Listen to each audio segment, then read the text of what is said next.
Monsieur le Président, Mesdames et Messieurs les députés, Mesdames et Messieurs, je voudrais tout d'abord vous remercier pour cette conférence dans la Maison de la démocratie française. Je souhaite exprimer ma gratitude au Comité parlementaire pour un Iran démocratique pour sa défense des valeurs universelles et son soutien au combat du peuple iranien pour la liberté et la démocratie. La situation des droits de l'homme en Iran est très critique. Depuis l'arrivée de Rouhani, plus de 700 personnes ont été pendues. Le 17 avril, le fascisme religieux a organisé une attaque sauvage contre les prisonniers politiques à la prison d'Evin de Téhéran. De nombreux prisonniers ont été blessés, mais le régime a bloqué leur transfert à l'hôpital. Face à la colère populaire et aux protestations des familles, comme d'habitude, le régime a voulu faire porter la responsabilité aux victimes. Malheureusement, ce crime a été ignoré par les pays occidentaux. La plupart ne l'ont même pas condamné. Quand le Mollah Rouhani est arrivé à la présidence, certains ont parlé de changement. La communauté internationale espérait neutraliser les menaces du programme nucléaire militaire du régime. Dans une grave crise économique, la dictature a signé l'accord de Genève pour arrêter les sanctions internationales. Pendant ce temps, le régime continue d'alimenter sa crise dans la région. Avec des milliers de gardiens de la révolution, d'agents irakiens et libanais du Hezbollah, il est le principal acteur de la guerre en Syrie. Il contrôle le pouvoir en Irak et principaux groupes terroristes dans la région. Ainsi, ce n'est pas sans raison si Rouhani a voulu envoyer comme ambassadeur à l'ONU un preneur d'otages à un des organisateurs de l'assassinat en 1993 de Hossein Nardi, le représentant du CNRI à Rome. Bien sûr, le régime prétend avoir nommé son meilleur diplomate.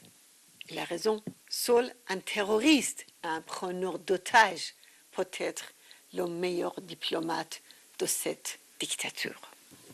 Le régime croyait que les négociations allaient régler la crise, mais l'inflation est à 35% et le chômage à 30%. La société est au bord de la révolte.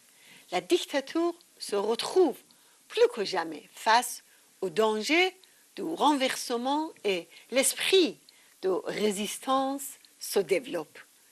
Avec l'augmentation des exécutions quotidiennes en Iran, le régime a durci la répression de l'OMPI à Ashraf et à Liberty avec son gouvernement fantoche en Irak. Le massacre à Ashraf le 1er septembre a été préparé à la veille des négociations nucléaires.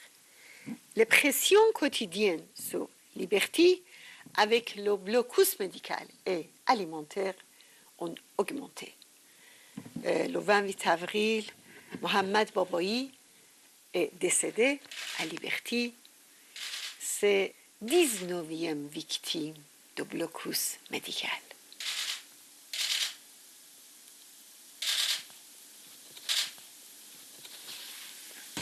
Il n'y a toujours pas de traces des 6 femmes et de l'homme pris en otage le 1er septembre à Ashraf par les forces irakiennes. Nous espérons que la France sera à l'avant-garde de la protection des habitants de Liberty et de la libération des otages d'Ashraf. Surtout que les États-Unis, l'Union européenne et l'ONU ont oublié l'enquête indépendante sur les crimes des forces de Maliki à Ashraf et à Liberty et restent inactives pour la protection des habitants, ouvrant la voie à davantage de crimes du régime iranien et du gouvernement irakien. Or, la guerre, la crise et l'instabilité en Irak augmentent la menace sur Liberty. Malheureusement, à cause des négociations nucléaires et des ambitions commerciales des pays occidentaux, ont oublié les droits de l'homme en Iran et la protection des habitants de Liberty. Pire encore, dans ces conditions, le régime profite des visites des délégations parlementaires et commerciales pour faire croire aux peuples iraniens et aux prisonniers politiques qu'il a le soutien de l'Occident malgré les massacres, les exécutions et les tortures. J'appelle les parlementaires et les chefs d'entreprise à annuler leur déplacement en Iran, comme beaucoup l'ont déjà fait en Europe, parce qu'ils ont refusé d'être utilisés comme une carte blanche pour davantage de crimes. Mesdames et messieurs, le monde musulman est confronté à des crises avec des conséquences pour la région, mais aussi pour l'Europe et le reste du monde. La dictature religieuse en Iran est le facteur principal de ces crises. C'est pourquoi une politique de fermeté à son égard est non seulement une nécessité pour régler la crise iranienne et régionale, mais aussi pour la paix dans le monde. C'est pourquoi nous invitons la communauté internationale et tout particulièrement la France à agir. Premièrement, dans les négociations nucléaires, il faut imposer le protocole additionnel. Il faut arrêter définitivement l'enrichissement et le programme de missiles de régime. Deuxièmement, la poursuite des relations économiques doit être conditionnée à l'arrêt des violations des droits de l'homme et à la fin des exécutions et des tortures.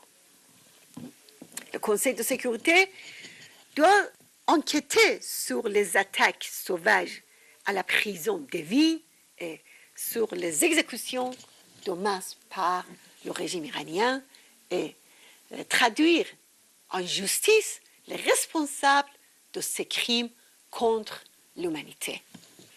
Nous appelons l'ONU, les États-Unis et l'Europe à mener une enquête indépendante sur les massacres Ashraf et Liberty. C'est la meilleure garantie pour arrêter ces crimes. Il faut obliger le gouvernement irakien à autoriser les dispositions de protection nécessaires à Liberty. Nous demandons la réinstallation rapide des résidents de Liberty, surtout les malades et les blessés, aux États-Unis et en Europe, sur les questions des droits de l'homme et de la protection des habitants de Liberty. Nous comptons sur votre soutien, le soutien précieux des parlementaires français. Mesdames et messieurs, votre présence ici en grand nombre de toutes les tendances de droite comme de gauche pour défendre les valeurs communes et les droits de l'homme contre le fascisme religieux représente le rejet de la désinformation diffusée par le régime des mollahs. Dans l'espoir du jour où la nation iranienne pourra rendre hommage à ses amis des jours sombres dans un Iran libéré de l'intégrisme religieux. Un Iran laïque et démocratique. Je vous remercie.